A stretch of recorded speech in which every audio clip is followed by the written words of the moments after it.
Well, it was a busy day in the Dallas Stars organization, but unfortunately, there's not too much to be excited about. The Dallas Stars of the NHL drop their second game in a row, 4-0 to the Los Angeles Kings. The Texas Stars of the AHL lose 8-4 in Ben Bishop's return. But the Dallas Stars of the NHL do have a chance to get back on track on Saturday with a potential chance to win a game in San Jose against the Sharks. We'll talk about all of this and maybe a little bit more on today's episode of Locked On Stars.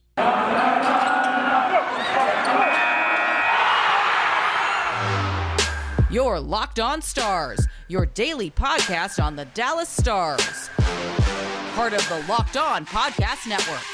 Your team every day.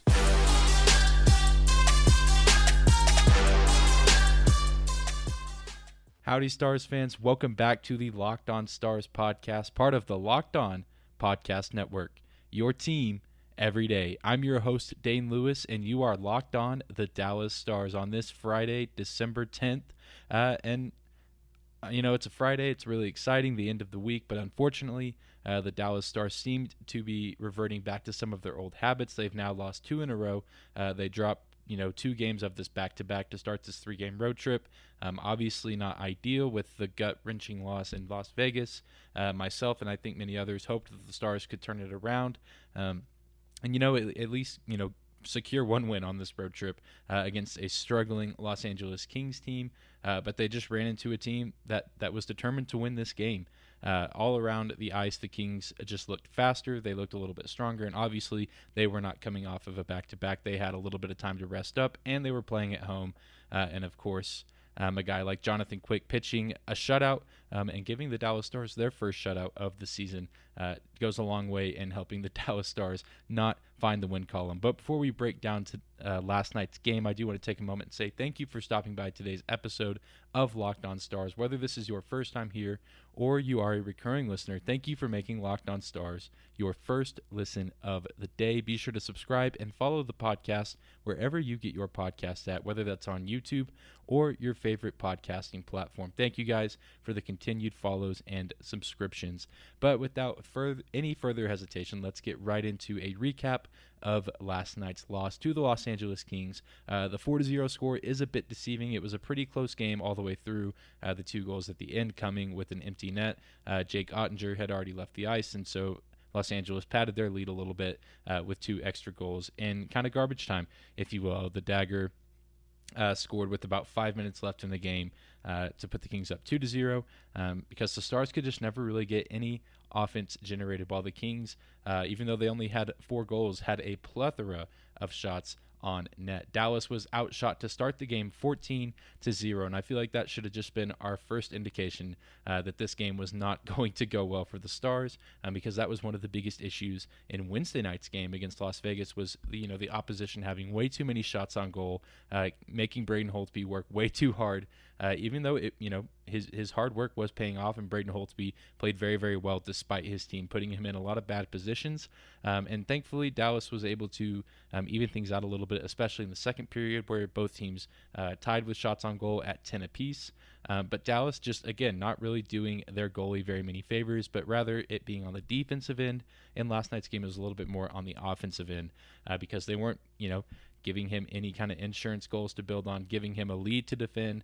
It's kind of like in baseball, when a pitcher's pitching really well, maybe pitching, a shutout or, only allowing a few hits or 1 run, but his team just, can't get any hits, can't score any runs. Very similar to that.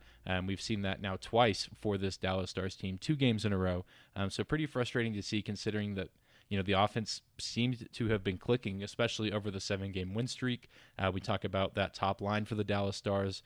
Jason Robertson, Roope Hintz, and Joe Pavelski, they were absolutely shut down in last night's contest, which was pretty disappointing, especially for Jason Robertson, not even recording a shot on goal in his big homecoming to his hometown of Los Angeles with family in the stands.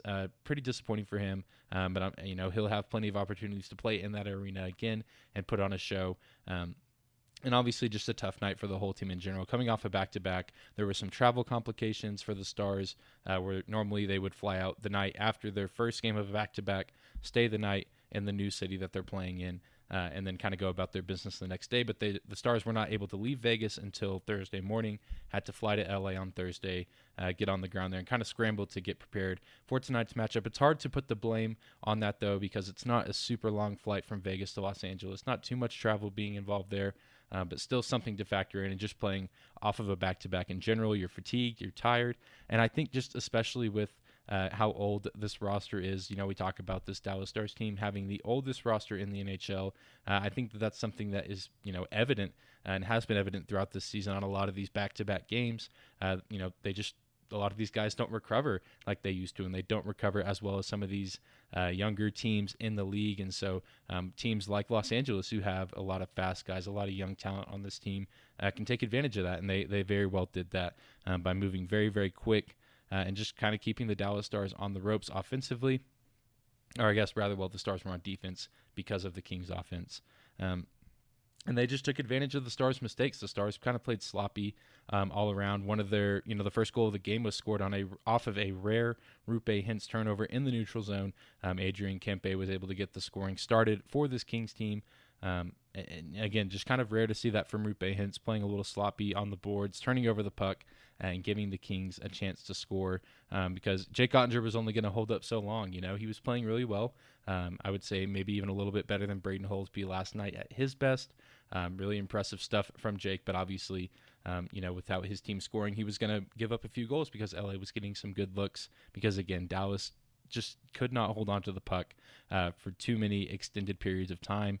So that's just something that they're going to have to work on and address before this next game that they play against the San Jose Sharks. To kind of get back to basics, I think that maybe they've just been riding the momentum of the win streak and how efficient the offense was, that maybe, that they just think the offense is invincible and that they can, try things that are maybe a little too dangerous or moves that are a little unnecessary, and it's leading to unnecessary mistakes for the team and allowing the other team to find success in the crease and in the goal as well.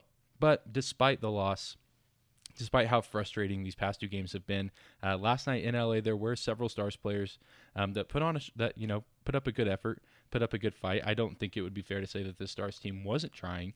I think that for most of this game up until about the final 5 minutes, they were definitely in this game and had a chance to win. And it felt like that at any moment they were going to finally break the seal.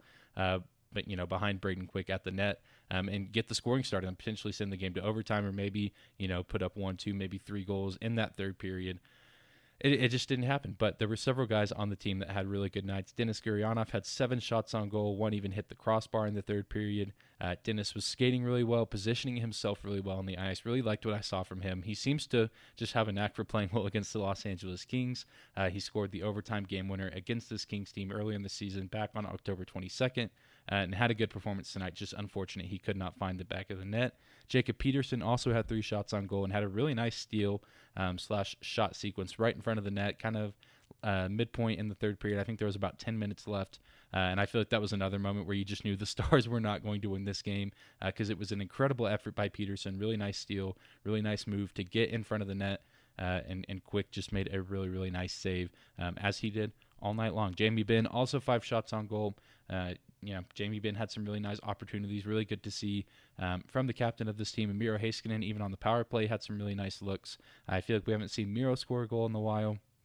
Really thought we were going to get to see that a few times in last night's game, but unfortunately, just like everyone else on the team, couldn't quite hit pay dirt. But I think, I'm having to tell myself this too, and kind of preaching to the choir here, I guess, in some ways. But I don't think it's worth panicking that the Stars have lost these 2 games. Obviously, you look at any sports season, whether it's hockey or any other sport, and you're going to have moments where things are going really well and you're hitting all these high points like the 7-game win streak. But you got to be able to roll with the punches and know that not everything is going to go your way all the time as a sports team. And then as the fans and supporters of a team, we have to recognize that as well. And so we got to stick with this team. I think that they're going to get things worked out. They've shown that they can get these things worked out. It's just one of those moments where things aren't necessarily going well. After a long stretch of things going very, very well, I think the Stars team is going to be okay. They just kind of need to get their feet back under them and kind of pick themselves back up. Obviously, playing a back-to-back is very difficult, especially on the road. So now they're going to get some rest before this next matchup with San Jose. Well, coming up next, we will take a quick moment to talk about the AHL affiliate of the Dallas Stars, the Texas Stars in Cedar Park, and talk a little bit about Ben Bishop's return to the ice. But before we do that, I do want to say thank you to some of the sponsors of today's episode. The first of those is Built Bar. This holiday season, grab the protein bar that tastes like a candy bar, or even better than a candy bar. Filled with so much holiday goodness, Built Bars are rich with decadent flavor, covered in chocolate, and amazingly low in calories, sugar, net carbs, fat, and they're high in protein. You get the best of both worlds. You get something that's delicious and healthy. Built Bar gives you that extra fuel that you need to bust down those mall doors and battle all of those holiday shoppers. Or if you're just standing in endless shopping lines, Built Bar can give you that extra something to keep you going. So throw one in your jacket or your purse because you never know when you're going to need it. Want to cozy up with something warm? Here's a holiday secret. Dip your Built Bar into a piping hot cup of cocoa. Let it melt and give your beverage a little bit of that sweet Built Bar flavor. Plus, you'll have a nice melty Built Bar to go with it. Be sure to have a couple napkins on hand for that melted chocolate. Do you like some of those marshmallow-filled treats around the holidays? You need to get your hands on Built Bar Puffs. They're light, fluffy, and marshmallowy through and through.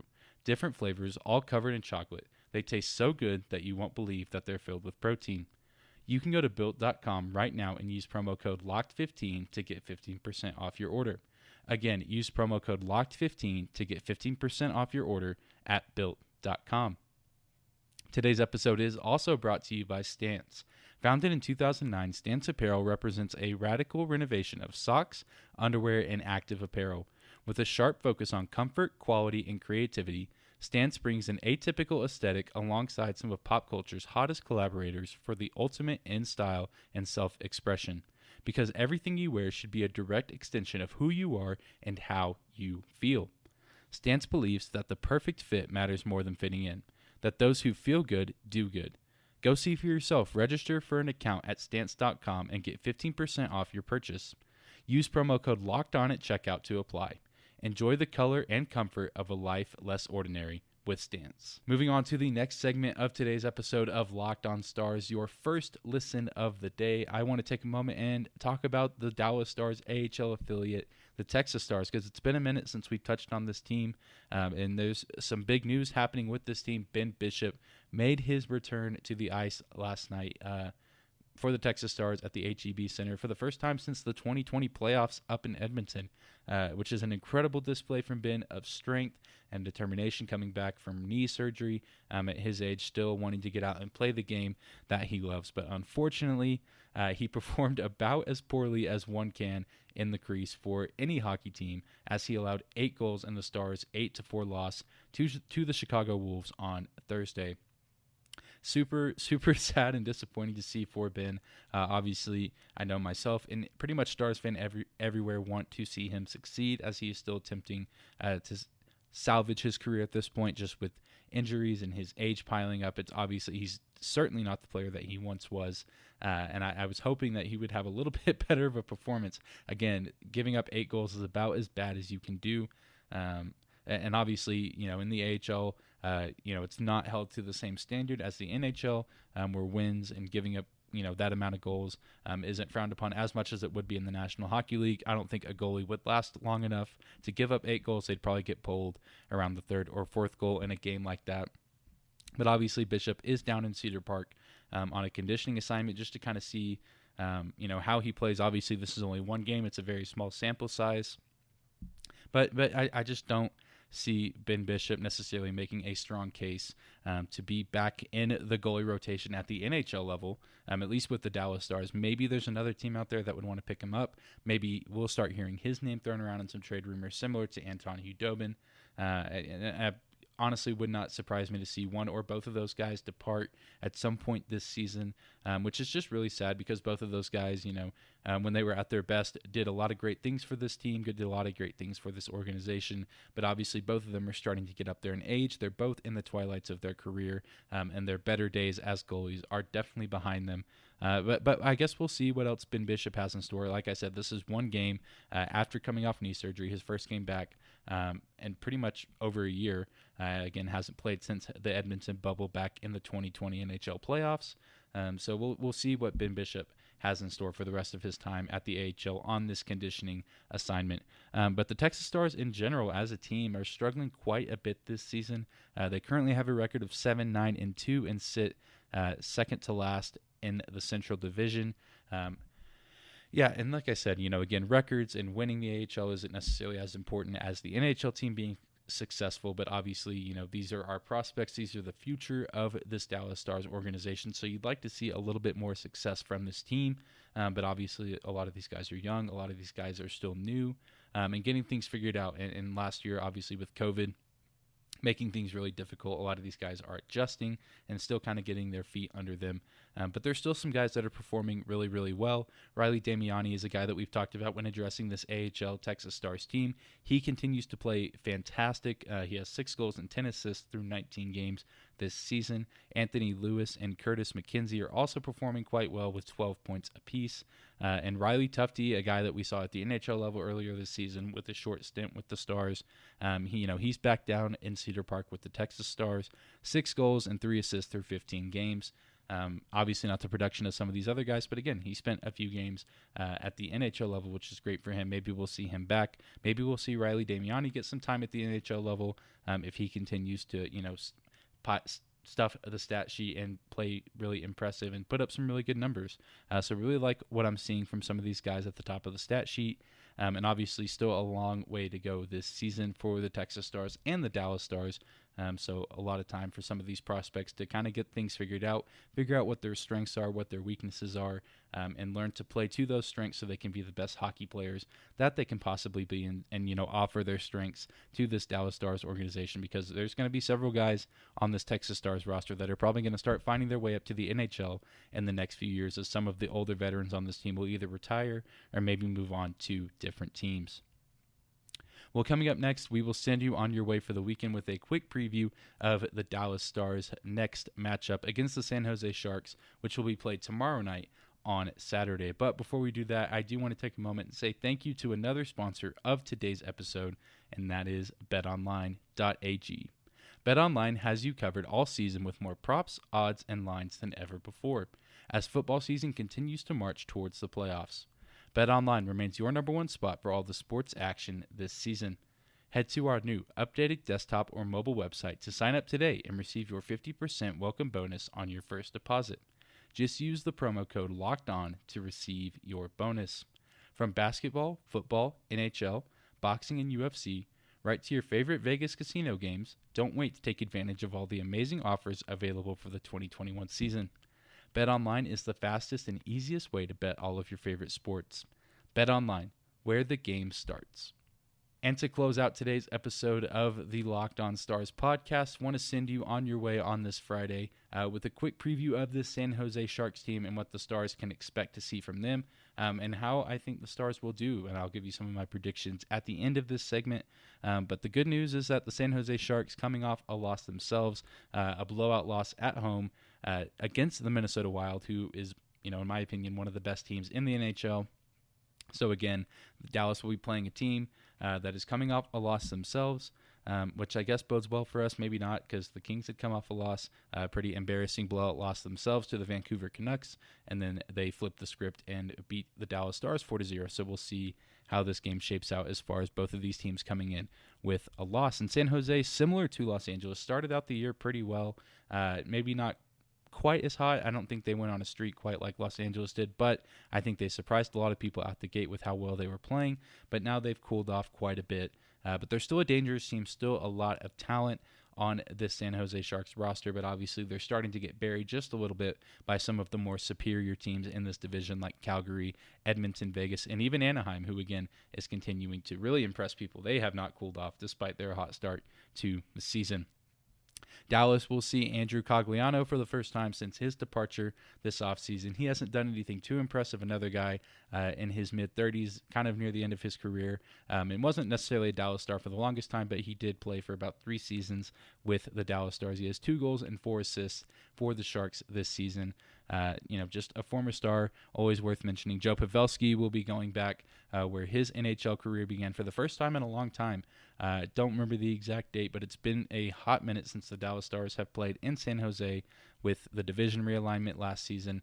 Did not play the Sharks at all, but Joe Pavelski obviously going to be probably a little bit of emotions running through his head and through his mind. As he comes back to a place that he called home for several years for his NHL career, a place that means a lot to him. And so I'm sure that he's very excited, to get to play against some former teammates and just in the building that he called home for so long. A guy to be on the lookout for on this San Jose Sharks team is Timo Meyer. He was the 9th overall pick back in the 2015 NHL draft, and he currently leads this Sharks team with 26 points. He's just a very physical, do-it-all kind of player. There's not really one thing that he does well. He does just about everything well. Obviously, he's a forward, so he's a very offensive-minded player. He's a very good passer, very good shooter. He shoots very accurately, but also he can play a lot of defense just with his size and physicality. Not afraid to get physical up on the boards. Just a guy that's going to be flying all over the ice. A young guy that this Sharks organization really likes. The future of this franchise. And so definitely a guy to be on the lookout for. Timo Meyer of this San Jose Sharks team. Overall, the Sharks as a team, as far as their special teams go, the Sharks rank 17th in the NHL in power play percentage at 19.4%. So about middle of the pack in the NHL. But where they really stand out on special teams is on the penalty kill. They currently rank 2nd in the National Hockey League in penalty kill percentage, only behind the Pittsburgh Penguins with an 87.9. So killing the penalty at about 88% of the time. Very, very impressive. Going to be a very interesting matchup because the Stars come into this game. Their power play is ranked 2nd in the league as far as power play percentage goes. So you have the 2nd best penalty kill in the league and the 2nd best power play in the league on a collision course that'll be playing tomorrow night. Very, very excited to see how that unfolds. Will defense reign supreme, or will the Stars be able to finally get the puck past the goalie in the next matchup and avoid a shutout for a second straight game? And I think they will do that. I think the Stars will not get shut out in 2 consecutive games. That'd be very, very bad. And obviously we will need to have a different conversation if that happens, but I don't anticipate that happening. The Stars desperately need this win before returning home because they're going to have a pretty tough schedule over the next few days. They'll be playing some division opponents like Minnesota and St. Louis. So obviously need to get their mind right, need to salvage this road trip to some degree and at least come away with 1 win, or at the very, very least go to overtime and at least come away with a point, because, losses, any loss, especially back-to-back losses, make you lose ground in the division, and that's just not a good thing after Dallas did all that work that they did to gain ground back in the Central Division with the win streak. They seem to be losing quite a bit of that traction now with these back-to-back losses to Vegas and Los Angeles, but now they have a chance to get back on track with a win over the San Jose Sharks, and I think they will do just that. I anticipate a low-scoring affair. Just feels right with how some of these Stars games have gone over the past few weeks, or really just the past game in Los Angeles. But I feel like even the Vegas game was just so back and forth. But I just anticipate a low-scoring game this time around. Give me the Dallas Stars with a 2-1 win. Like I said, very low scoring, and I think Jamie Benn will get the scoring first. Just feels right for the captain to help get his team back on track in a must-win kind of game on the road in San Jose on Saturday. But that's going to do it for today's episode of Locked On Stars. Be sure to tune in on Monday as I will recap this game that the Stars will play against San Jose. But thank you again for making Locked On Stars your first listen of the day. Now go make your second listen of the day Locked On Bets, your daily one-stop shop for all of your gambling needs. Locked On Bets, hosted by your boy Q, with expert analysis and insight from Lee Sterling. Be sure to subscribe and follow the Locked On Stars podcast wherever you get your podcasts at, whether that's here on YouTube or on your favorite podcasting platform. Be sure to follow me on Twitter at Dane_Lewis. That's at DANE 2_Lewis. You can also find the show on Twitter at Locked On Stars. Hope you guys have a great weekend. Thank you so much for listening, and we will see you back here on Monday.